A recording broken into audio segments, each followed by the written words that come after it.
Been having some thoughts. I'm not religious. Don't know if I consider myself spiritual.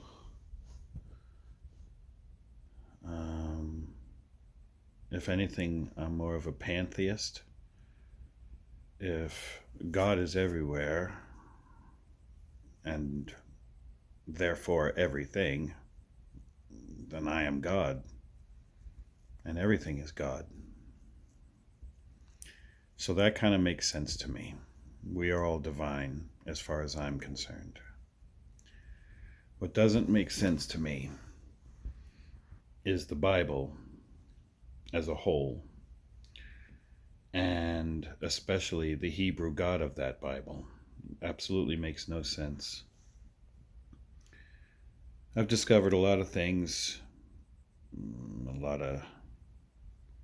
and for the most part, most people who I guess would call themselves Gnostics or atheists or whatever, they have found the same things. But I have found something interesting. I don't know if anybody else has ever discovered this or realized this.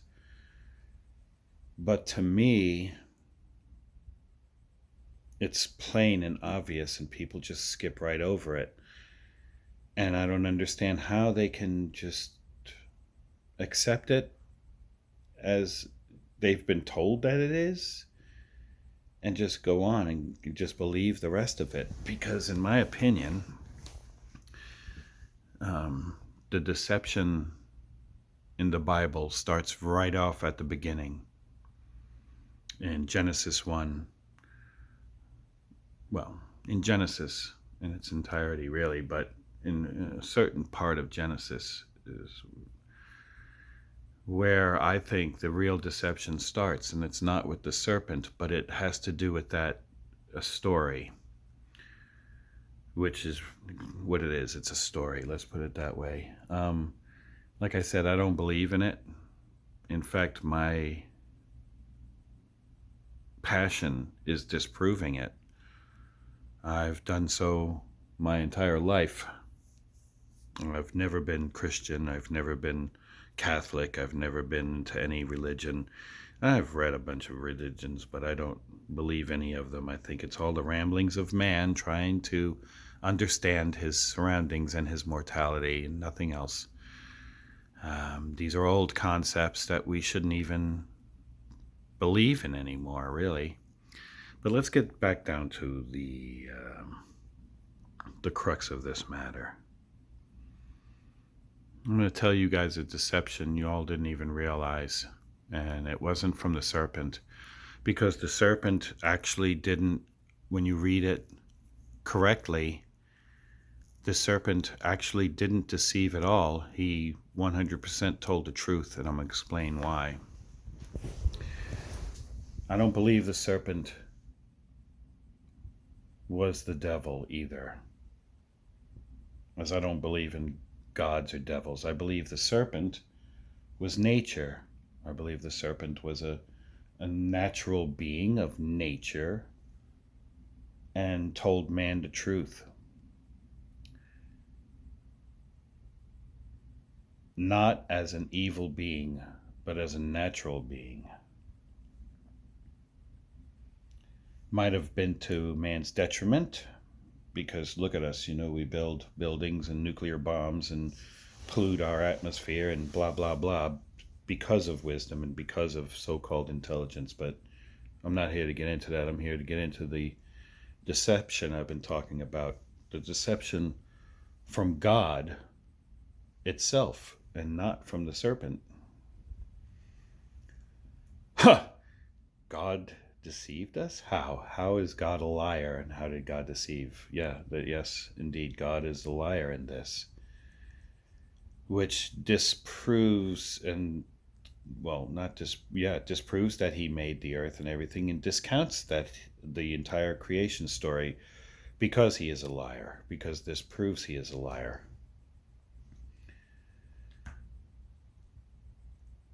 Let's just start off by stating a fact. Man, Adam and Eve, were not created as immortal. They were very much mortal.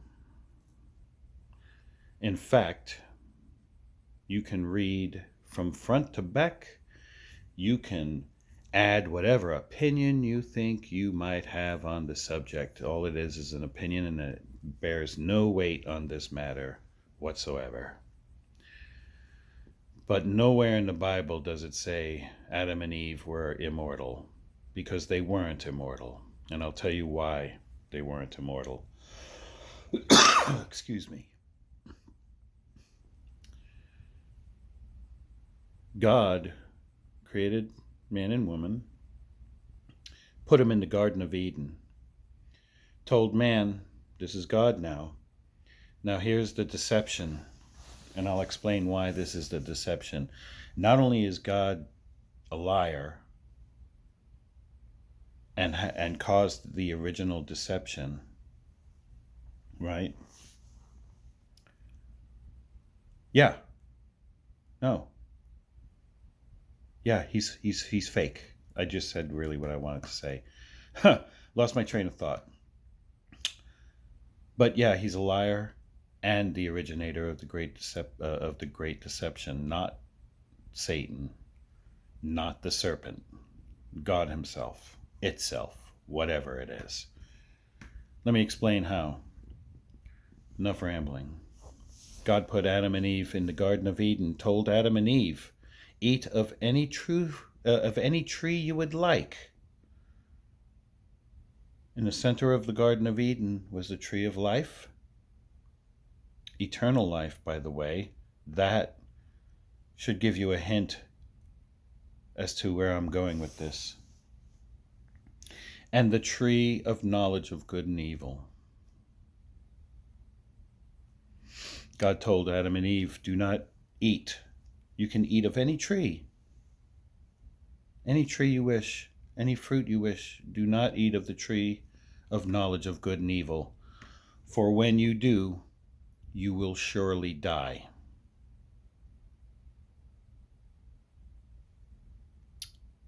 I'm going to explain how God is a liar and how God deceived you with what he just said right there. Because next, the serpent comes along and talks to Eve and says, did God tell you that you would die if you ate the tree? No, you won't die. But your eyes will be opened, and you will be like God, knowing good and evil. Okay. So, what happened? And these are the facts. I'm not taking anything out, and I'm not putting anything in. This is what happened. Eve ate the tree. She gained knowledge of good and evil. Her eyes were opened. She did not die. In fact, and I believe this to be true, Eve never died. And the reason why Eve never died is because Eve ate the fruit of life. And I'll explain to you why only Eve ate the fruit of life and Adam didn't. And these are key components you need to understand when understanding where I'm going with this. So Eve ate the tree, her eyes were opened to good and evil. She did not die. Adam then ate the fruit of the tree of knowledge of good and evil. His eyes were opened, as the serpent said they would be. He did not die. Now, in the Bible it states clearly and plainly, not only did Adam not die, but Adam lived to be 930 years old, according to the book. Also, according to that same book, Eve never died, because Eve is not recorded as having died. Not only is Eve not recorded in having died, but if you read the text carefully,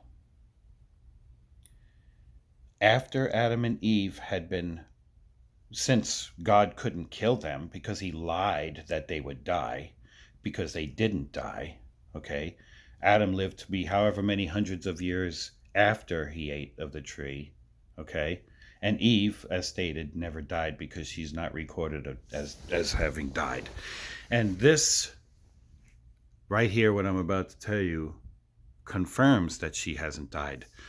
Because after God goes and curses the two of them, I mean, because you're a wimp, because you can't kill them because what you said was a lie, so you curse them instead, right?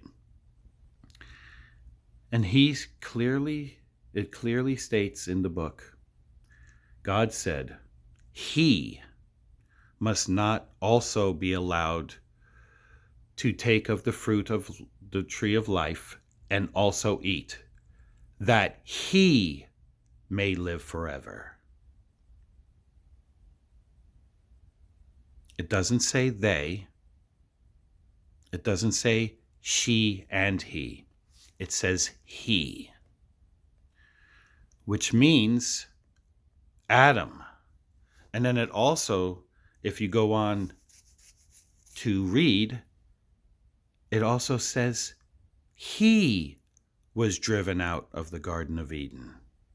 And he was banished from the Garden of Eden. It doesn't say they, and it doesn't say she.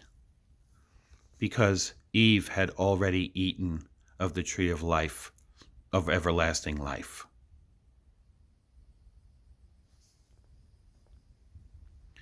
God didn't have a leg to stand on to begin with, because God couldn't grant life or death, because he didn't grant life or death. And because Adam and Eve didn't die like God said they would, right? In his frustration, he punished them because he's a liar. So everything before that about him or it creating everything is also a lie. Okay? Eve never died. This is a fact. It is not, nowhere is it recorded. Adam lived to be 930 years old. That is a fact. He did not die. Adam and Eve were going to die anyway, because neither of them were created immortal. So it really didn't matter whether they ate of the tree of knowledge of good or evil or not, because they were going to die unless they ate of the tree of life, like Eve did.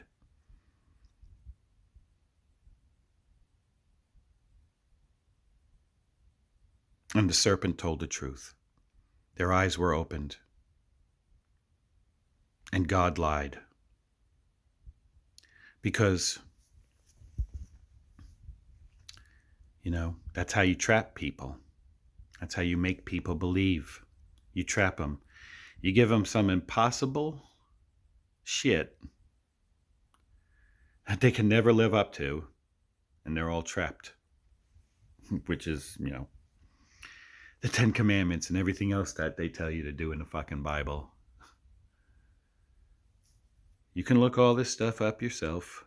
It's all plain in English, right then and there. Adam died at 930 years old. He didn't die like God said he would. He lived to be a ripe old age and then perished. Because he was going to begin with, because he wasn't created immortal. But Eve, yeah. Anyway, there's no disproving this. Again, I said, I've been through all of the other, philosophies and, the other ramblings of people. Well, maybe this and maybe that and all this other shit. The ironic thing is the book tells you do not rely on the understandings of men. And yet all these fucking Christians, all they do is rely on the understandings of men. Tell me, is that not idiocy? I don't understand. Anyway,